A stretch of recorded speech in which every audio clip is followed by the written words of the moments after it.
Potato on pizza? The best kind of carb on carb.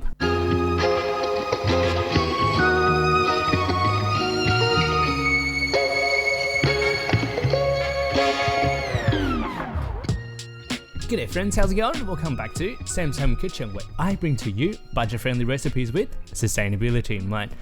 I missed the last upload. I was away for holiday. I had a really good time in Japan and Taiwan. I have so many inspirations, very good food that I had from the trip that I want to turn into recipes and share that with you guys. But today, I'm making pizza, and that is because just come home from holiday, I clear my fridge. I have limited resources, but I still want to save money rather than going out, getting takeaways. And this recipe on a Saturday takes a couple of hours, and trust me, this is going to be the A tier or S tier pizza that you'll ever have. We're gonna make our dough from scratch. Choose your own toppings, but I got some potato for some carbs on carbs wonder. So that sounds good. Let's get cooking.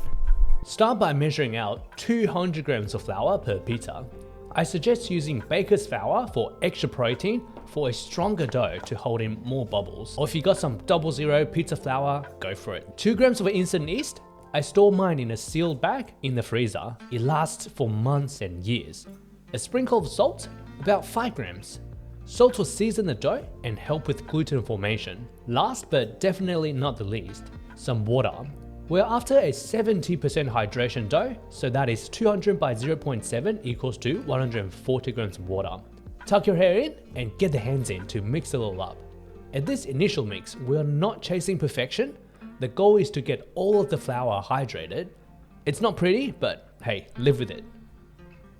And then now we let it sit for 15 minutes for the flour to fully hydrate. Will be a lot easier to work with rather than forcing it right now.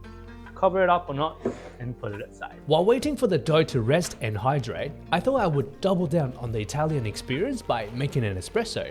I ordered this coffee from my friend's small business called The Roast Collective, who work with a hand-picked list of boutique Australian local roasters. I'm a big fan of the compostable bags that they ship with. Every little bit counts. Today's coffee is the Graceland blend from Grace & Taylor. Upon opening the bag, a clean and sweet floral aroma went straight up our nose. The roast is light but well developed. If you're in the market for some coffee, or you're interested in trying different roasters across Australia, the Roast Collective has a wide range of roasters they work with, ready to ship you their well-crafted specialty coffee right to your doorstep. Go check out their site at theroastcollective.com. They offer 15% off on your first order, and you can use my special discount code SAM10, that is SAM10, to get 10% off from the next order onwards. That will guarantee you some delicious coffee while helping me and my little YouTube channel out. Roast Collective is not paying me for the placement, but I'm getting free coffee to try out. Nice and floral coming from the Ethiopian yoga chef, and the natural Timor coffee just gives it a really good body. Overall, the flavor is really nice and balanced. Yum. 15 minutes of rest time is up. I want to perform a few rounds of stretch and fold to make the dough more glutinous and stretchy.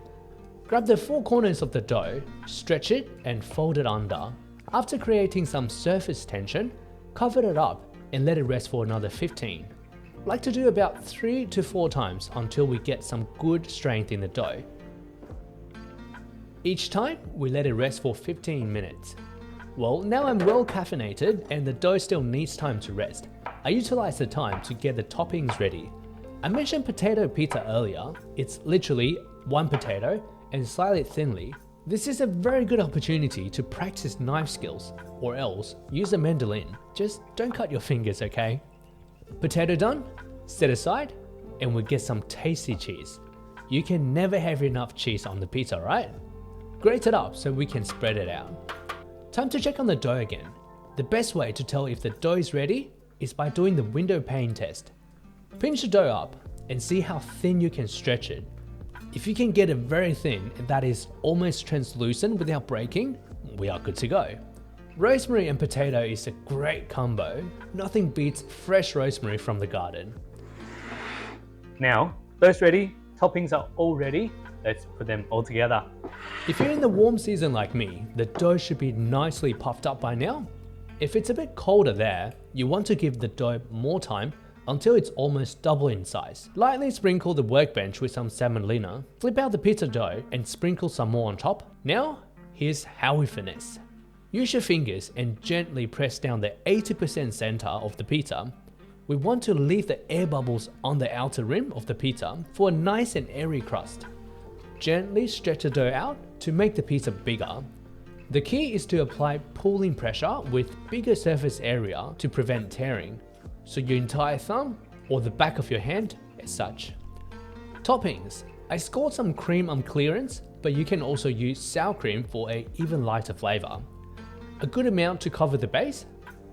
Take half of the grated cheese and spread it out all over the pizza. Don't be shy. Next, fresh rosemary. And top it all up with our sliced potato. To make it even gooder, sprinkle the other half of the cheese. If you have a pizza peel, lightly sprinkle some more semolina. If not, a wooden chopping board works really well too. Pull the pizza across onto the peel and into a preheated oven at the hottest setting on fan force. Final shaping here is a key step to make sure the pizza is baked to your ideal form.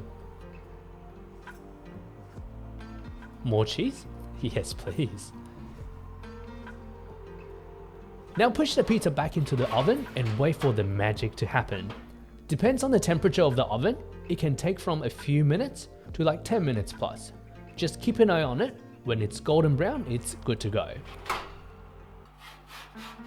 Check out the fluffy crust and the golden color on the cheese and toppings. The cost breakdown is around the screen here. Making pizza at home has ruined it for me.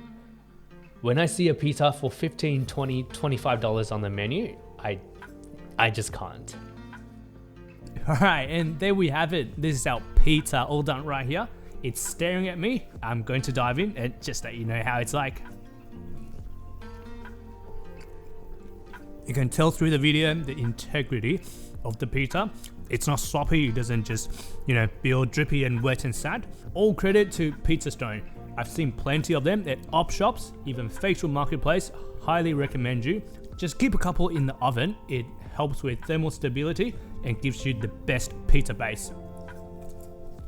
Alright, that is all I got for you today. Please make pizza at home. Once you've done it, you will never pay $15, $20, $25 for a pizza out. So sad, waste of money. You can make healthier, tastier, and just fresher pizza right at the comfort of your home following my recipe. Thank you so much. If you like the video, give it a like. If you want to see more of these budget-friendly recipes with sustainability in mind, subscribe to my channel. I have one of these videos coming out every 2 weeks. Thank you so much, and I will see you next time. Bye.